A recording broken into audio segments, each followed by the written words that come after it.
کہ انسان ایمان کے حصول کے لیے اچھی صحبت اختیار کرے اور صاحب یقین کی صحبت اختیار کرے۔ دوسرا یہ کہ سیرت کا مطالعہ، اس سے بھی ایمان حاصل ہوگا۔ سیرت النبی ہے، سیرت الصحابہ ہے، سیرت سلف صالحین ہے، ان کی سیرتیں پڑھتے ہوئے انسان کے دل پر ایک اثر پیدا ہوتا ہے، ایک جذبہ، ایک ولولہ جو ہے اٹھتا ہے، ایمان میں اضافہ ہوتا ہے۔ تیسری چیز یہ کہ جس کی طرف قرآن نے کہا ہے کہ تم آیات آفاقی اور آیات انفسی پر غور کرو، سنریہم آیاتنا فی الآفاق وفی انفسہم حتی یتبین لہم انہ الحق، اور ہم انہیں دکھائیں گے اپنی نشانیاں آفاق میں بھی اور انفس میں بھی، یہاں تک کہ یہ بات ان پر واضح ہو جائے گی کہ قرآن بالکل حق ہے۔ تو قرآن اس بات پر انسان کو آمادہ کرتا ہے، تم غور و فکر کرو، کائنات میں دیکھو کس طرح اللہ نے سورج کو بنایا، اس کی حرارت ہے، اس کی روشنی ہے، اور پھر یہ کہ چاند کو دیکھو، اس کی مدمدم روشنی ہے، رات کو ستاروں اور چاند کی وجہ سے تم تو راستہ لیتے ہو، اور پھر ہواؤں کا اٹھنا اور چلنا اور بادلوں کا بننا، اور پھر یہ کہ بخارات کا اٹھنا، بارشوں کا برسنا۔ فرمایا ان فی خلق السماوات والارض واختلاف اللیل والنہار،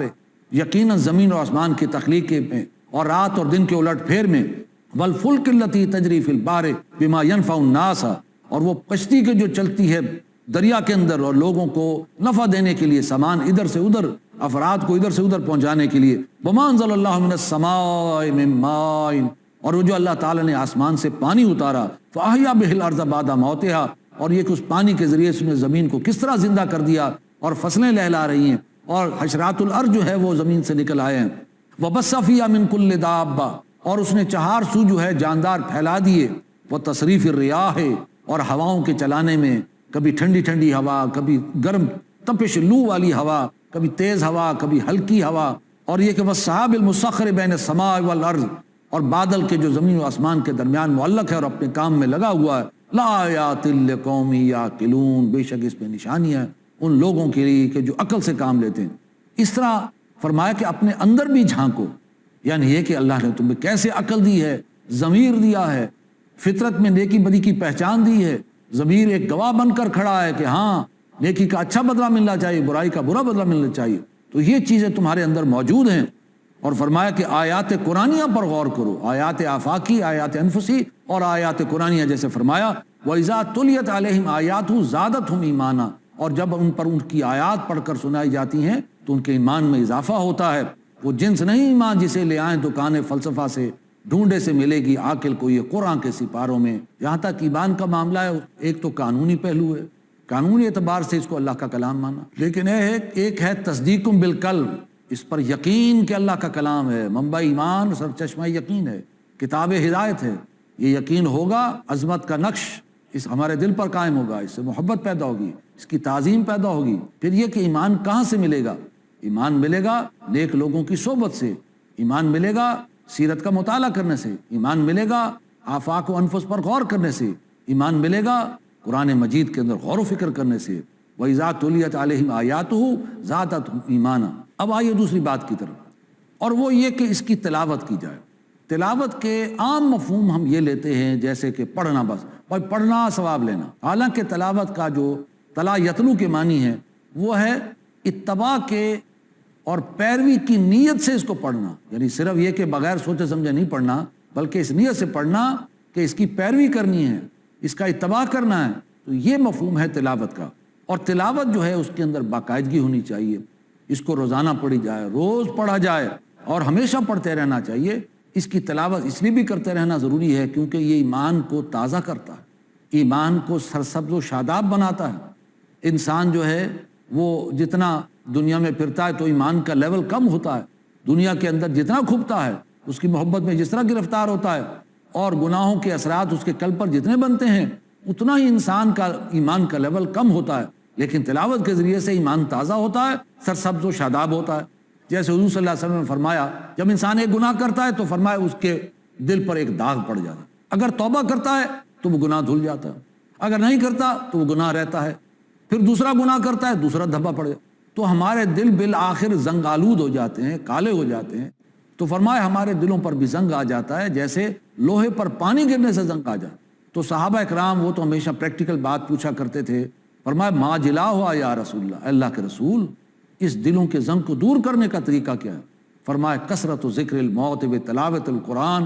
کثرت سے موت کو یاد رکھو اور قرآن کی تلاوت کرو، کیونکہ قرآن کی تلاوت سے انسان کے دلوں پر جو کالک لگی ہوئی ہے، گناہوں کی سیاہی لگی ہوئی ہے اور جو زنگ ہے وہ بھی اس سے دھل جائے گا۔ لہٰذا یہ ایمان کو تازہ کرتا ہے۔ اسی پر وقفہ لیتے ہیں، وقفے کے بعد انشاءاللہ ملاقات ہوگی۔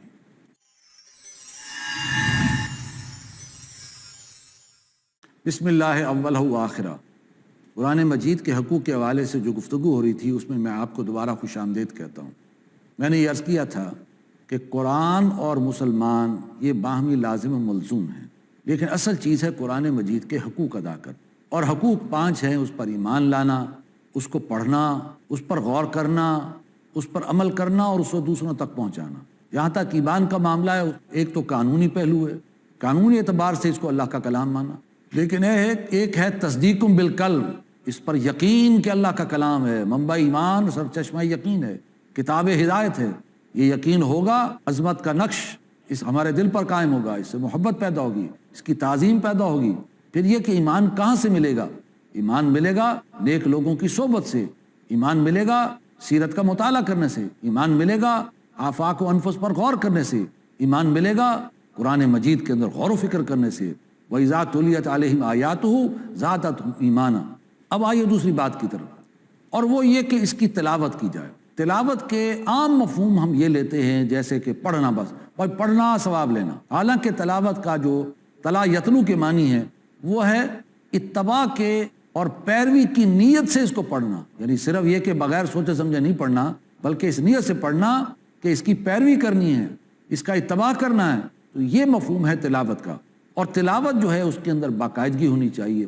اس کو روزانہ پڑھی جائے، روز پڑھا جائے اور ہمیشہ پڑھتے رہنا چاہیے، کیونکہ یہ ایمان کو تازہ کرتا ہے، ایمان کو سرسبز و شاداب بناتا ہے۔ انسان جو ہے وہ جتنا دنیا میں پھرتا ہے تو ایمان کا لیول کم ہوتا ہے، دنیا کے اندر جتنا کھپتا ہے، اس کی محبت میں جس طرح گرفتار ہوتا ہے اور گناہوں کے اثرات اس کے قلب پر جتنے بنتے ہیں، اتنا ہی انسان کا ایمان کا لیول کم ہوتا ہے۔ لیکن تلاوت کے ذریعے سے ایمان تازہ ہوتا ہے، سرسبز و شاداب ہوتا ہے۔ جیسے حضور صلی اللہ علیہ وسلم نے فرمایا کہ ہمارے دلوں پر بھی زنگ آ جاتا ہے جیسے لوہے پر پانی گرنے سے زنگ آ جاتا ہے۔ یعنی انسان اگر کوئی ایک گناہ کرتا ہے، جیسے حضور نے فرمایا جب انسان ایک گناہ کرتا ہے تو فرمایا اس کے دل پر ایک داغ پڑ جاتا ہے، اگر توبہ کرتا ہے تو وہ گناہ دھل جاتا ہے، اگر نہیں کرتا تو وہ گناہ رہتا ہے، پھر دوسرا گناہ کرتا ہے دوسرا دھبا پڑ جاتا ہے، تو ہمارے دل بالآخر زنگ آلود ہو جاتے ہیں، کالے ہو جاتے ہیں۔ تو فرمایا ہمارے دلوں پر بھی زنگ آ جاتا ہے جیسے لوہے پر پانی گرنے سے زنگ آ جاتا ہے۔ تو صحابہ اکرام وہ تو ہمیشہ پریکٹیکل بات پوچھا کرتے تھے، فرمایا ما جلا ہوا یا رسول اللہ، اللہ کے رسول اس دلوں کے زنگ کو دور کرنے کا طریقہ کیا ہے؟ فرمایا کثرت و ذکر الموت و تلاوت القرآن، کثرت سے موت کو یاد رکھو اور قرآن کی تلاوت کرو، کیونکہ قرآن کی تلاوت سے انسان کے دلوں پر جو کالک لگی ہوئی ہے، گناہوں کی سیاہی لگی ہوئی ہے اور جو زنگ ہے وہ بھی اس سے دھل جائے گا۔ لہٰذا یہ ایمان کو تازہ کرتا ہے اور ایمان کو سرسبز و شاداب بناتا ہے۔ اور تیسری بات یہ کہ مصائب اور مشکلات کے اندر دلوں کو اطمینان بخشتا ہے قرآن، اس لیے کہ ہم دیکھتے ہیں نبی اکرم صلی اللہ علیہ وسلم پر جب بھی مشکل حالات آتے تھے، صحابہ پر جب بھی مشکل حالات آتے، خاص طور پہ ابتدائی مکی دور میں جب تشدد کا زمانہ تھا، کہیں حضرت بلال کے ساتھ ہو رہا ہے، کہیں حضرت خباب کے ساتھ ہو رہا ہے، کہیں حضرت یاسر کے ساتھ معاملہ ہو رہا ہے، خود حضور کے ساتھ بھی مشکلات آتی تھیں، جو ہے پھر آپ صلی اللہ علیہ وسلم نے بعض صحابہ کو جو ہے حبشہ کی طرف ہجرت کرنے کے لیے کہا کہ وہاں چلے جاؤ، شاید وہاں کا بادشاہ جو ہے نجاشی، اس کے بارے میں سنا ہے کہ رحم دل ہے۔ لہٰذا مشکل حالات جب بھی آتے تھے تو ایسی آیات آپ پر نازل ہونی شروع ہو جاتی تھی، اتلو ما اوحی الیک من الکتاب واقم الصلاۃ، اے نبی تلاوت کرتے رہیے، تلاوت کرتے رہیے، تلاوت کرتے رہیے جو آپ کے رب نے آپ پر کتاب اتاری ہے، اور نماز کو قائم رکھیے۔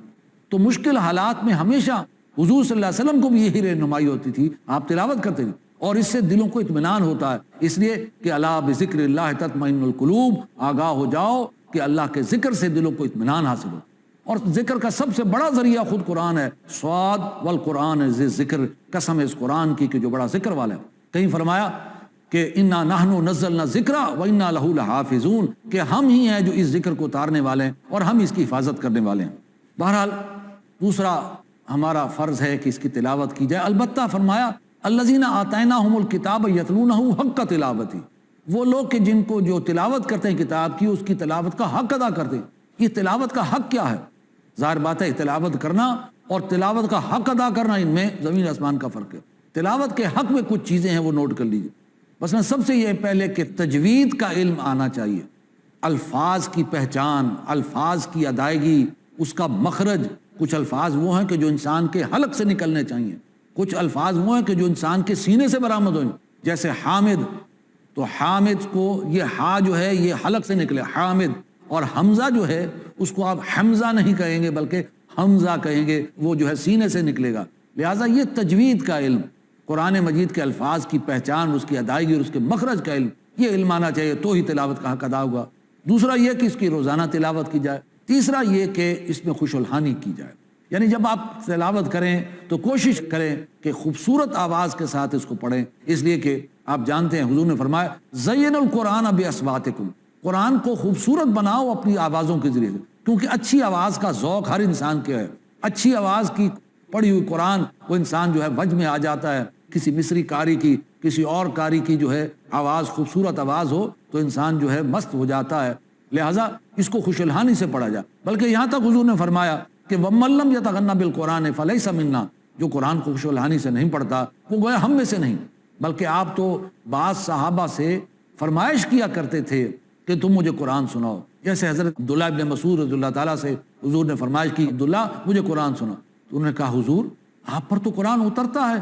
فرمایا نہیں، مجھے دوسروں کی آواز، اچھی آواز سے لطف آتا ہے، مجھے قرآن سناؤ۔ تو آپ اکثر جو ہے صحابہ سے فرمائش کیا کرتے تھے۔ اور حضرت ابو موسیٰ اشعری رضی اللہ تعالیٰ عنہ، ان کو اللہ تعالیٰ نے خاص ایک جو ہے آواز دی تھی، بہت خوبصورت انداز میں جو ہے وہ قرآن پڑھتے تھے۔ حضور نے بھی ان کی تحسین فرمائی، فرمایا آل داؤد کے مضامین میں سے ابو موسیٰ اشعری تمہیں جو ایک حصہ ملا ہے، بہت خوبصورت انداز ہے۔ حضرت داؤد علیہ السلام کے بارے میں قرآن میں آتا ہے کہ جب وہ خوش الحانی سے پڑھتے تھے، بڑی پیاری آواز سے پڑھتے تھے تو پہاڑ وجد میں آ جاتے تھے، چرند پرند اور جانور اکٹھے ہو جایا کرتے تھے۔ تو خوش الحانی کا ذوق ہر انسان کو ہے، لہٰذا حضور نے فرمایا اسے خوش الحانی سے پڑھو۔ اور یہ کہ اگر کوئی نہیں پڑھتا، یعنی بری آواز سے پڑھتا ہے، تو وہ ہم میں سے نہیں۔ پھر یہ کہ ترتیل، ایک دم سے بہت تیز سپیڈ سے نہ پڑھے، اس قدر کہ بالکل اگلے کو پتہ ہی نہ چلے، جیسے عام طور پر ہمارے ہاں شبینوں میں ہوتا ہے، یہ قرآن مجید کو پڑھا جاتا ہے رمضان کی راتوں میں، تو اس میں جو ہے اس قدر تیزی نہ ہو کہ انسان کو الفاظ پہچانے نہیں جائیں،